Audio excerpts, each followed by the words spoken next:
Let's jump right into this explainer. Today, we're unpacking one of the most famous conflicts in all of human storytelling. It's titled Helen, Troy, and the War. Now, rather than just running through a dry timeline of who did what, our goal here is to really reveal the hidden mechanics behind the legend. We're going to explore exactly how a story becomes this undeniable force, and how this ancient myth actually acts as a doorway into understanding human desire, blame, and the real consequences of our choices. So, you might be wondering, why does an ancient siege still matter? I mean, it's pretty easy to just view the Trojan War as this incredibly distant event, right? Just some dusty legend featuring armies clashing in bronze armor.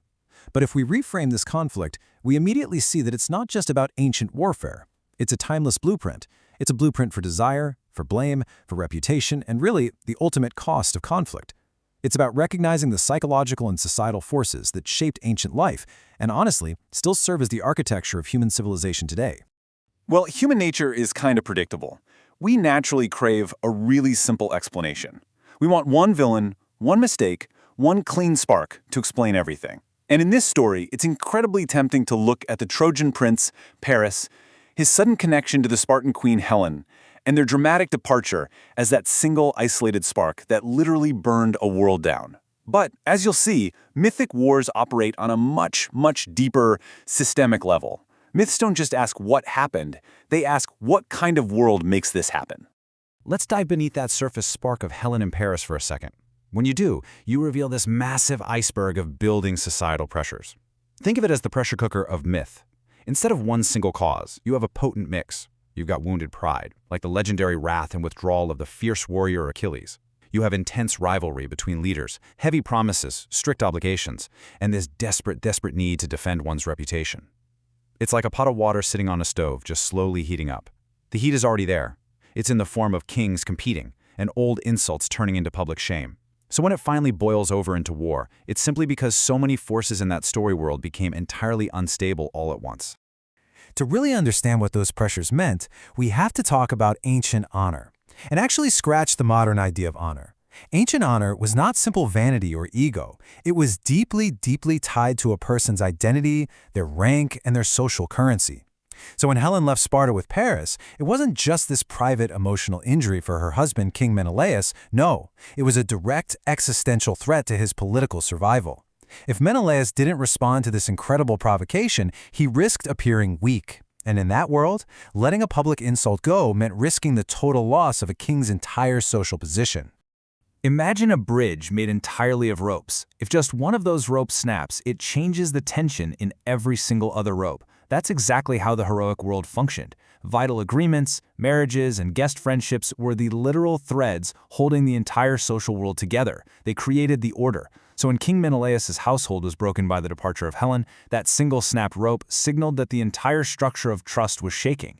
Menelaus called upon the sworn alliances of all the Greek kings, and the damage spread rapidly across the whole social network. A mythic war is really just what society looks like after trust has been stretched entirely too far.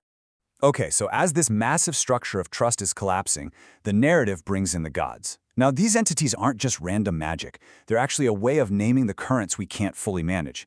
They represent all those uncontrollable forces of human life, things like luck, fate, accident, and pure external pressure.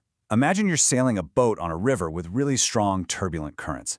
A sailor can certainly steer, sure, but they can't pretend that current isn't there, just constantly pulling at the vessel. The gods exist in this myth to remind us that humans are never, ever fully in control of the river's current.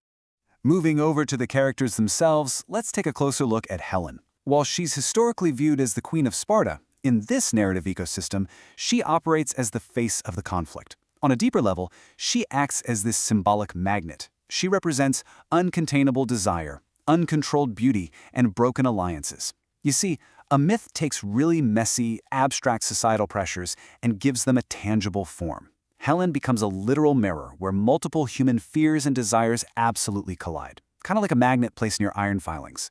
She is just one individual person, but suddenly all the motives, jealousies, and political pieces around her begin to forcefully move and align. Now, if Helen is the point of attraction, there has to be a point of resistance, right? Enter Troy, the place. Troy represents immense wealth, enclosed order, and catastrophic vulnerability, which is heavily defended by figures like the deeply dutiful Trojan prince, Hector. You can think of the city of Troy as the structural lock to Helen's key. The lock isn't meaningful without the key, and the key has zero dramatic tension without the immovable resistance of Troy and its champions like Hector. Together, they create a narrative field that is just heavily charged with tension. And that right there creates the core synergy of mythmaking. Complex, abstract forces like honor, intense rivalry, and shifting alliances are always remembered best when they are anchored to something real. The face provides the personal conflict, while the place provides the visible, physical conflict. A culture might talk endlessly about the danger of desire or the heavy weight of honor, but a myth gives that abstract danger a human face whose beauty shatters a civilization and a concrete battlefield where the true cost is finally paid. This woven structure of meaning illustrates exactly why this story simply refuses to die. It's built on underlying patterns that hold the whole thing together. Something desired, something broken, something defended, and something lost. This exact structure is how the myth survives for millennia.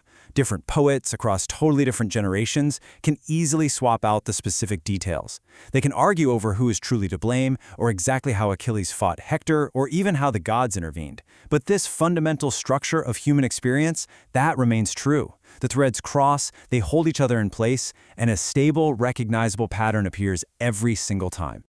The crucial point here is that this structure compresses huge, unwieldy human questions into a memorable form. And that really brings our iceberg narrative arc to its conclusion. The reason the Trojan War endures isn't because of strict historical accuracy. It endures precisely because it acts as a complete ecosystem that perfectly organizes how conflict becomes meaning. It provides us with a beautifully structured way to examine what happens when a whole world of people, promises, and reputations becomes entirely unstable and just finally breaks open. So if this ancient blueprint still holds true, what modern pressures are we giving a face and a place to today? This ancient blueprint reveals a truly profound truth about conflict. The symbolic magnets where desire, power, and societal pressures collide aren't just relics of the Bronze Age. They are the fundamental gears of human civilization. By understanding the underlying mechanics of Helen, Troy, and the war, the shadows of this ancient siege become completely visible in the architecture of all great human conflicts. And it leaves us with an eternal question. When the fragile ropes of trust finally snap, what are the true costs of honor?